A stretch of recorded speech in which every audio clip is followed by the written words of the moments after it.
Bienvenidos a nuestra edición de Notidiario para el día de hoy. En rueda de prensa, el primer ministro, señor Gilmar Pisas, ha informado a toda la comunidad la decisión de eliminar el toque de queda, lo cual entrará en vigencia a partir de hoy, viernes 18 de febrero del 2022. Se reanuda con ello la organización de eventos con un máximo de 400 personas al aire libre, y no será necesario presentar el código QR ni la prueba antígeno para participar en estas actividades. Más detalles en nuestra edición de Extra. Una situación bastante difícil surgió entre el ministro de Finanzas, señor Silvania, y los dos agentes policiales que le presentaban seguridad personal. Estos dos oficiales decidieron entregar su informe a su jefe superior en el mando policial y al ministro de Justicia, señor Gilmar Pisas, donde explican que renuncian a formar parte de la seguridad del ministro y regresan a sus actividades normales como agentes policiales. Todo esto debido a que han sido intimidados y humillados por parte del ministro de Finanzas.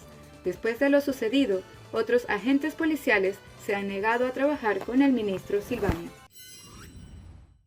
A partir del lunes 21 de febrero del 2022, entra en vigor una nueva normativa de viajes para las islas que conformaban las Antillas holandesas, Curazao, San Martín, Bonaire, San Eustaquio y Saba. Ya no es necesario presentar una prueba PCR para entrar a Curazao. Los pasajeros del resto del mundo sí deben hacerse esta prueba 48 horas antes de viajar a la isla.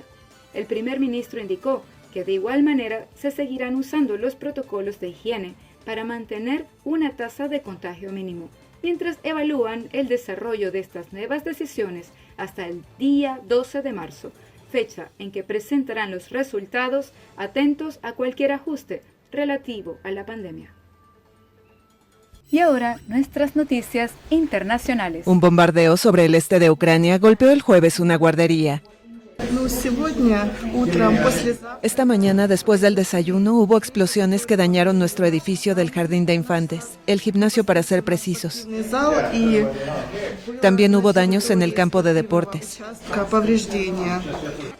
Según el ejército ucraniano, 32 proyectiles cayeron sobre la localidad de Stanitsia Luganska, dejándola sin energía eléctrica. 3 empleados de la escuela resultaron heridos. Otro proyectil cayó sobre el parque infantil, dejando este cráter. Los niños estaban desayunando a esa hora y planeaban tener clases en ese salón a las 9 a.m. de acuerdo con su horario. Afortunadamente los niños no resultaron heridos, solo los empleados estaban conmocionados. En tiempos normales, 57 niños suelen asistir a esta escuela, pero esta vez 37 se habían quedado en casa por las restricciones anti-COVID.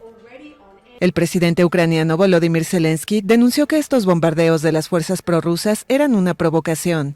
Sin embargo, las autoridades de la región de Lugansk, citadas por las agencias informativas rusas, acusaron a Kiev de los bombardeos.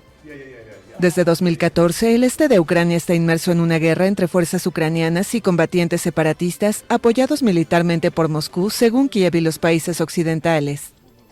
Desde noviembre, el gobierno ruso tiene concentrados a más de 100.000 soldados cerca de la frontera ucraniana, lo que hace temer una operación militar contra Kiev.